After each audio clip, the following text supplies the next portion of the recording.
Hello friends, welcome on my channel. आज से हम एक सीरीज स्टार्ट कर रहे हैं जिसमें हम 10 one word substitution daily basis पे लर्न करेंगे। और आप किसी भी एग्जाम की तैयारी कर रहे हो, ये वन वर्ड आपके लिए काफ़ी इंपॉर्टेंट होने वाले हैं। और हमारा जो टारगेट है वो 2000 वन वर्ड का है। और मैं आपको डेली थोड़ा थोड़ा करके पूरे 2000 वर्ड्स जो है आपको याद करा दूंगा। तो आप मेरे चैनल के साथ जुड़े रहें और बिना देर किए हम स्टार्ट करते हैं आज का वीडियो। और पहला वर्ड हम देखते हैं, a specialist in the treatment of disease of the eye. एक ऐसा विशेषज्ञ जो आंखों के रोग जो होते हैं उसका ट्रीटमेंट करता है, उसे क्या कहते हैं? तो ऑप्शन है आपके सामने, ऑप्टिशियन, कार्डियोलॉजिस्ट, ऑकुलिस्ट और फिजिशियन। तो इसका सही आंसर क्या होगा? ऑप्शन सी, ऑकुलिस्ट। ऑकुलिस्ट जो होता है एक ऐसा विशेषज्ञ होता है जो आंखों का जो बीमारी होता है उसका ट्रीटमेंट करता है। और हिंदी में ऑकुलिस्ट को क्या कहते हैं? नेत्र रोग विशेषज्ञ।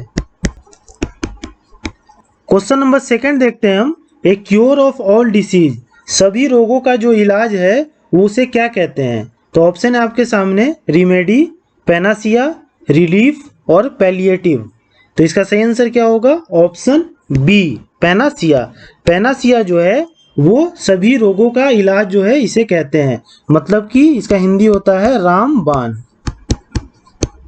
सभी रोगों का इलाज जो है उसे हम क्या कहते हैं? पैनासिया, और हिंदी में इसे कहते हैं रामबाण। क्वेश्चन नंबर थर्ड देखते हैं हम, study of birds is called, bird मतलब पक्षी के स्टडी को क्या कहा जाता है? तो ऑप्शन है आपके सामने, जूलॉजी, रेडियोलॉजी, ऑप्थेल्मोलॉजी और ऑरिंथोलॉजी।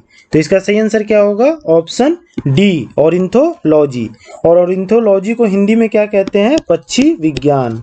तो स्टडी ऑफ जो बर्ड्स है उसको ऑरिंथोलॉजी कहा जाता है और हिंदी में इसे पक्षी विज्ञान कहा जाता है। क्वेश्चन नंबर 4 देखते हैं हम, government by one person with absolute power, एक ही पर्सन का जो है राज और उसके पास जो है पूरे एब्सोल्यूट पावर अगर है तो वैसे गवर्नमेंट को क्या कहा जाता है? तो ऑप्शन है आपके सामने, ऑटोक्रेसी, डेमोक्रेसी, मेरिटोक्रेसी और रिपब्लिक। तो इसका सही आंसर क्या होगा? Option A, autocracy. ऐसे जो गवर्नमेंट है जहाँ पे एक ही पर्सन का पावर होता है और उसको जो है सारे पावर उसके पास रहते हैं, उसे ऑटोक्रेसी कहते हैं। और ऑटोक्रेसी का हिंदी होता है एक तंत्र। जैसे कि नॉर्थ कोरिया में जो है किम जोंग का जो शासन है उसे क्या कहेंगे? उसे ऑटोक्रेसी ही कहेंगे। क्वेश्चन नंबर 5 देखते हैं हम, custom of having more than one wife eight same time, ऐसा कस्टम जिसमें एक समय में एक से ज्यादा वाइफ का होना उसे क्या कहते हैं? तो ऑप्शन है आपके सामने, मोनोगैमी, पॉलीएंड्री, पॉलीगैमी और मैनिफेस्टो। तो इसका सही आंसर क्या होगा? Option C, polygamy. और पॉलीगैमी को हिंदी में क्या कहते हैं? बहुविवाह। तो पॉलीगैमी है अगर एक से ज्यादा वाइफ एक समय में है तो उस कस्टम को पॉलीगैमी कहा जाता है। क्वेश्चन नंबर 6 देखते हैं हम, word inscribed on the tomb, मकबरे पे जो वर्ड लिखा रहता है उसे क्या कहते हैं? तो ऑप्शन है आपके सामने, इपिथैप, इंस्क्रिप्शन, डिक्टेशन और इथोस। तो इसका सही आंसर क्या होगा? Option A, इपिथैप। इपिथैप जो है वो वर्ड को कहते हैं जो मकबरे पे लिखा होता है।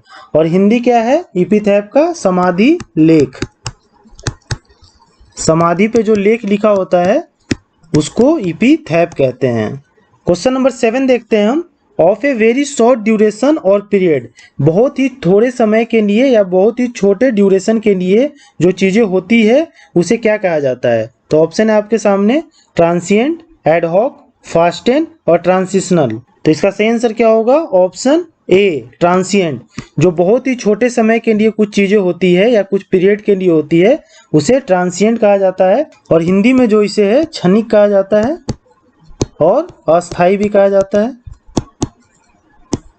तो इसको ध्यान रखिएगा। क्वेश्चन नंबर 8 देखते हैं हम, a point at which things join together, ऐसा पॉइंट जहाँ पे चीजें एक दूसरे से ज्वाइन होती है उस जगह को क्या कहते हैं? उस पॉइंट को क्या कहा जाता है? तो ऑप्शन है आपके सामने, कॉन्फेडरेसी, यूनियन, कॉन्फ्लुएंस और कोहेरेंस।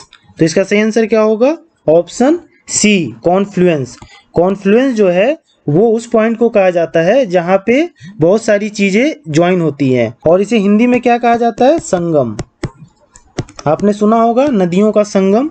जो नदियों का संगम होता है तो एक नदी और दूसरी नदी जो आती है वो दोनों जहाँ पे मिलते हैं जिस पॉइंट पे उसे संगम कहा जाता है। क्वेश्चन नंबर 9 देखते हैं हम, animals living on land and in water, ऐसे एनिमल्स जो लैंड पे भी रहते हैं और वाटर में भी रहते हैं उसे क्या कहा जाता है? तो ऑप्शन है आपके सामने पैरासाइट, एम्फीबियंस, इफिमरल और मिरेकल।